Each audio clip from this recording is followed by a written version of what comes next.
Magandang umaga mga kahuan. Narito na ang Pag-asa Weather Update today. Magandang umaga. Narito na ang pinakahuli sa lagay na ating panahon ngayong June 9, 2026, araw ng Martes. Narito ang ating pinakahuling satellite image kung saan ang southwest monsoon o habagat patuloy pa rin ang epekto sa kanlurang bahagi ng northern at central Luzon. At itong southwest monsoon nga na ito o habagat ay nagpapaulan sa mga ilang areas na nabanggit nga natin. Sa ngayon naman, wala tayong namomonitor na low pressure area or bagyo sa loob or malapit sa ating Philippine Area of Responsibility.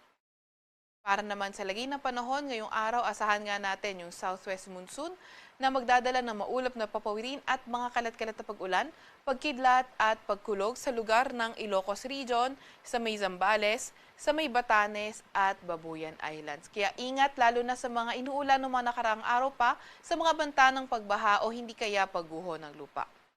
Para naman sa lagay ng panahon sa Metro Manila at nalalabing bahagi ng Luzon, asahan ng bahagyang maulap hanggang sa maulap na papawirin at mga tsansa nga ng mga localized thunderstorms. Inaasahan nga natin until tomorrow, posibleng maging maulan sa lugar ng Zambales at sa lugar ng Ilocos Region, Batanes at Babuyan Islands, posible in a few days, maging maulan pa nga rin sa mga nabanggit na lugar.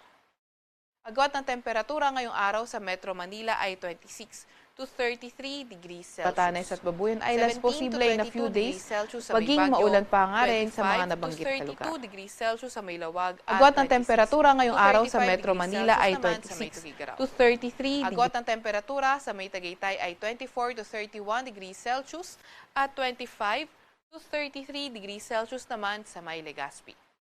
Agwat naman ng temperatura sa may Puerto Princesa ay 25 to 33 degrees Celsius at 26 to 33 degrees Celsius naman sa may Kalayaan Islands.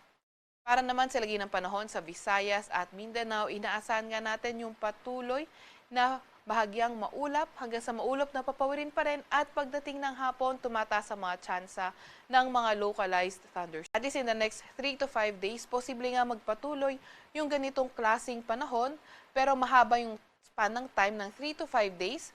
Kaya posible pa itong magbago, kaya patuloy pa rin tayong mag-antabay sa mga update na ilalabas ng Pag-asa. Agwat ang temperatura ngayong araw sa may Davao, Cebu at Iloilo ay 26 to 33 degrees Celsius. 27 to 33 degrees Celsius sa may Tacloban at 24 to 34 degrees Celsius sa may Zamboanga at 26 to 32 degrees Celsius naman sa may Cagayan de Oro. Para naman sa laghin ating karagatan, wala pa rin tayong gale warning sa kahit na anong dagat baybayin ng ating bansa. Pero ingat pa rin sa mga papalaot yan sa may northern Luzon dahil posible ang katamtaman hanggang sa maalong karagatan.